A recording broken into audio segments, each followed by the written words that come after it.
எல்லாருக்கும் நமஸ்காரம். நான் ராம்கிரி சௌந்தரராஜன். சுந்தரகாண்டம் டெய்லி பார்த்துட்டு வரோம். இன்றைக்கி 11வது சர்க்கம் பார்க்கலாம். பானசாலையில் தேடுதல், சீதையை தேடுதல் பார்க்கலாமா? மனோஜவம் மாருத தில்லிவேகம் ஜிதேந்திரியம் புத்திமதாம் வரிஷ்டம் வாதாத்மஜம் வானரயூத முக்கியம் ஸ்ரீராமதூதம் சிரசா நமாமி. வானரோத்தமன் அடுத்த கணம் அந்த எண்ணத்தை உதறித்தள்ளி நிதான யோசனையுடன் இருக்கலானார். சீதையை பற்றி வேறு விதமாக எண்ண தலைப்பட்டார். ராமனை விட்டு பிரிந்திருக்கும் நங்கை நல்லாள் தூங்குவதற்கோ விருந்து உண்ணுவதற்கோ அலங்காரம் செய்து கொள்வதற்கோ மது அருந்துவதற்கோ ஒருபோதும் தலைப்பட மாட்டாள். அவள் தேவர்களின் அரசனாக இருந்தாலும் எந்த அந்நிய புருஷனையும் அவள் சேரமாட்டாள். மேலும் ராமனுக்கு ஈடான புருஷன் 3 உலகத்திலும் இல்லையே.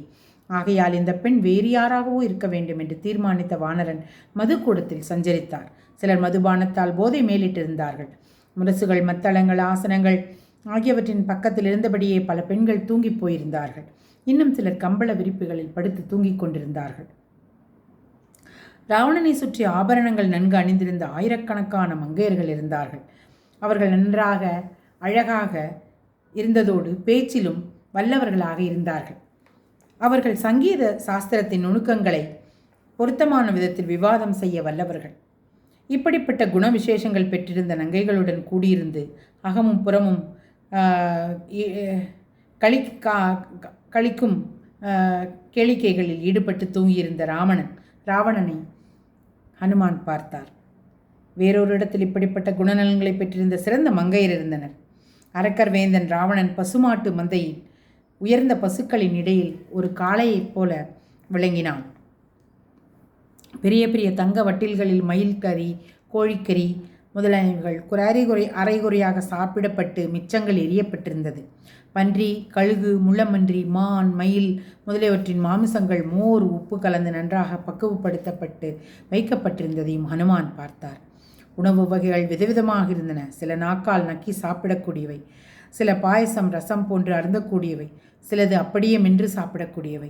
அதுபோன்று பல உணவு வகைகள் உப்பு புளி சேர்க்கப்பட்டு ராகம், ஷாடவம் என்ற மசாலா பொருட்களும் கூட்டப்பட்டு விதவிதமாக இருந்தன.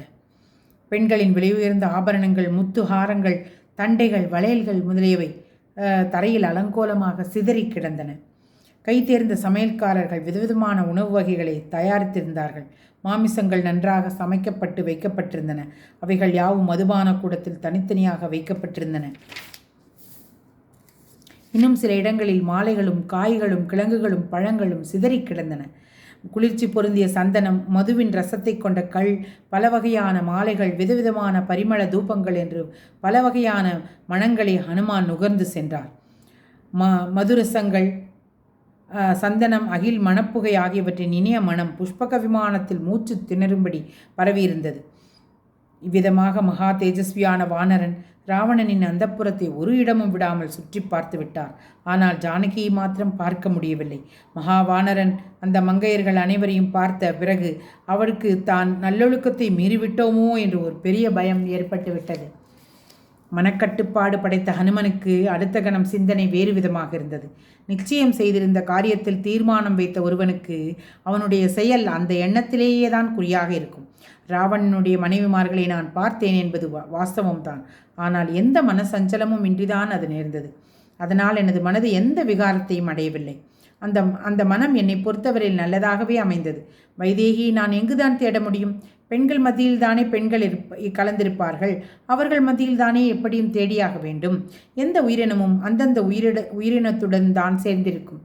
அங்குதான் அதை தேட வேண்டும். ஒரு பெண் காணாமல் போனால் அவளை பெண் மான்களிடையே தேட முடியும்.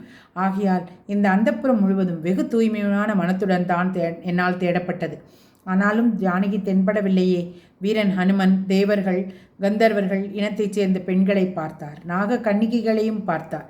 ஆனால் ஜானகியை காண முடியவில்லை. திருச்செல்வன் மாருதி மறுபடியும் பெரும் முயற்சி மேற்கொண்டு மதுபான கூடத்தை விட்டு நீங்கி தீவிரமாக சீதையை தேடுவதில் முனைந்தார். அசாத்திய சாதக சுவாமி அசாத்தியம் தவ கிம் வத ராமதூத கிருபா சிந்தோ மத்காரியம் சாதய பிரபோ. ஜெய் ஹனுமான்.